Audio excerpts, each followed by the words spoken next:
Hi friends, welcome to Shobha Kairuchi YouTube channel. ಇವತ್ತು ನಾನು ಒಂದು ಸಿಂಪಲ್ ಆಗಿ ಬ್ಯಾಚುಲರ್ಸ್ ಎಲ್ಲರೂ ಮಾಡ್ಕೊಳ್ಳೋಂಥ ಚಿಕನ್ ಗ್ರೇವಿ ಮಾಡ್ತಾ ಇದ್ದೀನಿ. ಇದಕ್ಕೇನು ಮಸಾಲೆನೇ ಇರಲ್ಲ ನೋಡಿ, ಸಿಂಪಲ್ ಆಗಿ ಎಷ್ಟು ಕಟ್ ಮಾಡಿಕೊಂಡ್ರೆ ಆರಾಮಾಗಿ ಮಾಡ್ಕೊಬಿಡ್ಬೋದು.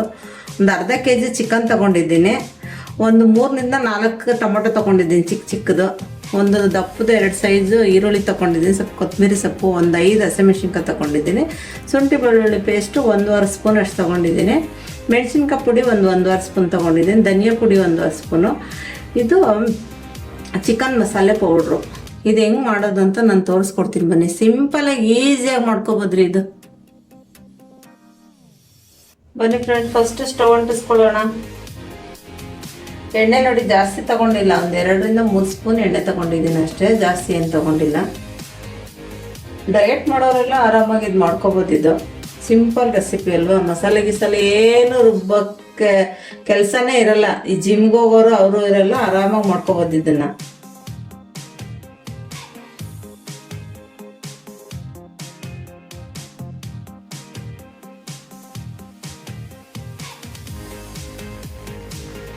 ಈರುಳ್ಳಿ ಹಾಕ್ತಿದ್ದೀನಿ. ಈರುಳ್ಳಿ ಸ್ವಲ್ಪ ಚೆನ್ನಾಗಿ ಫ್ರೈಯಾಗಿ ಮಾಡ್ಕೋಬೇಕು.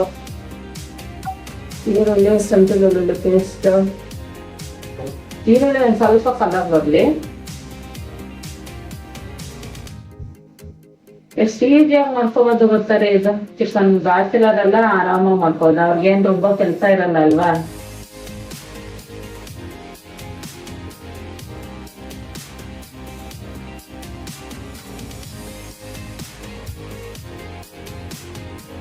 ಒಂದು ಸ್ಪೂನ್ ಅಷ್ಟು, 1.5 ಸ್ಪೂನ್ ಅಷ್ಟು ಹಾಕಿದ್ದೀನಿ ಅಷ್ಟೇ ಶುಂಠಿ ಬೆಳ್ಳುಳ್ಳಿ ಪೇಸ್ಟ್.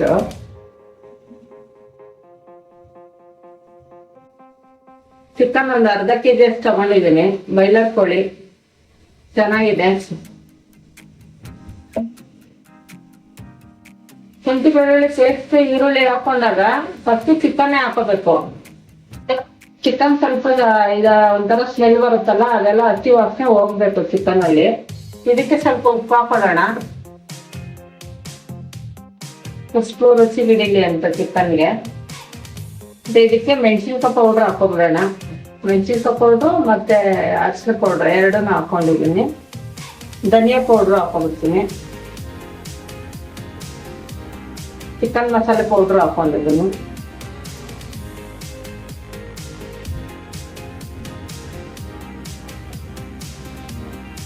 ಮಸಾಲೆ ಎಲ್ಲ ಚೆನ್ನಾಗಿ ಹಿಡಿಬೇಕು ಚಿಕನ್ಗೆ.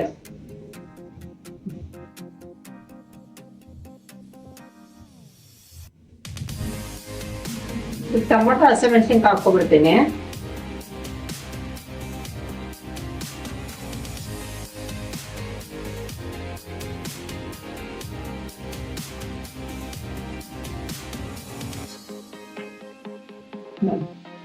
ಟೊಮೊಟೊದಲ್ಲೇ ನೀರು ಬಿಟ್ಕೊಳ್ಳುತ್ತೆ ಸ್ವಲ್ಪ, ಅದಕ್ಕೆ ಟೊಮೊಟೊ ಆಮೇಲೆ ಹಾಕಿದ್ದು. ಈಗ ಇನ್ನು ಸ್ವಲ್ಪ ಉಪ್ಪು ಹಾಕೋತೀನಿ ಮಸಾಲೆಗೆ. ಉಪ್ಪು ಎಷ್ಟು ಬೇಕಷ್ಟು ನೋಡ್ಕೊಂಡು ಹಾಕೊಳ್ಳಿ, ನಿಮಗೆ ಎಷ್ಟು ರುಚಿಗೆ. ಕೆಲವು ಜನ ಉಪ್ಪು ಜಾಸ್ತಿ ತಿಂತಾರೆ, ಕೆಲವು ಜನ ಉಪ್ಪು ಕಮ್ಮಿ ತಿಂತಾರೆ. ಸ್ವಲ್ಪ ಬೇಯ್ಲಿ, ನೀರು ಹಾಕ್ಬಿಡ್ತೀನಿ ಇದಕ್ಕೆ. ಒಂದು 10 ನಿಮಿಷಕ್ಕೆಲ್ಲ ಆಗೋಗ್ಬಿಡುತ್ತೆ ಇದು.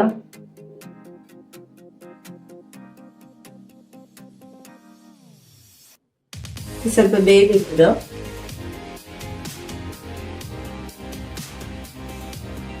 ಬನ್ನಿ ಫ್ರೆಂಡ್ಸ್, ಗ್ರೇವಿ ರೆಡಿ ಆಗಿದೆ ನೋಡಿ, ಸೂಪರ್ ಆಗಿದೆ.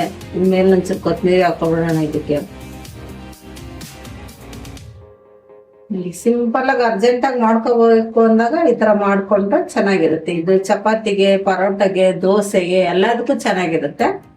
ಬನ್ನಿ ಸರ್ವ್ ಮಾಡ್ಕೊಳ್ಳೋಣ ಇದು.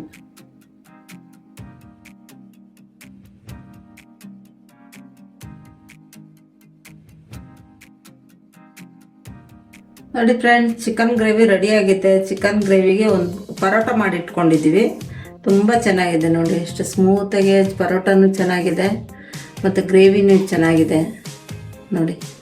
ಸೂಪರಾಗಿರುತ್ತೆ. ಮನೇಲಿ ಮಾಡ್ಕೊಳ್ಳಿ. ಮನೇಲಿ ಮಾಡಿ ನಮಗೂ ಕಮೆಂಟ್ ಬಾಕ್ಸಲ್ಲಿ ತಿಳಿಸಿ ಹೆಂಗೆ ಏನು ಅಂತ. ಬ್ಯಾಚುಲರ್ಸ್ ಎಲ್ಲ ಆರಾಮಾಗಿ ಮಾಡ್ಕೋಬೋದು. ಸಿಂಪಲ್ ಆಗಿದೆ, ಏನು ಅಷ್ಟೊಂದು ಮಸಾಲೆ ಗಿಸಾಲೆ ಏನೂ ಇರಲ್ಲ. ನಿಮಗೆ ತೋರಿಸಿದ್ನಲ್ಲ ಎಷ್ಟು ಇಂಗ್ರೀಡಿಯೆಂಟ್ ಅಂತ. ಒಂದು 4-5 ಥರ ಇರುತ್ತೆ ಅಷ್ಟೇ, ಪೌಡ್ರುಗಳಿರುತ್ತೆ. ಆರಾಮಾಗಿ ಮಾಡ್ಕೋಬೋದು. ಮಾಡ್ಕೊಂಡು ನಮಗೂ ಹೇಳಿ. ಈ ವಿಡಿಯೋ ನಿಮ್ಗೆ ಇಷ್ಟ ಆಗಿದರೆ ಲೈಕ್ ಮಾಡಿ, ಶೇರ್ ಮಾಡಿ, ಕಮೆಂಟ್ ಮಾಡಿ. Thank you for watching.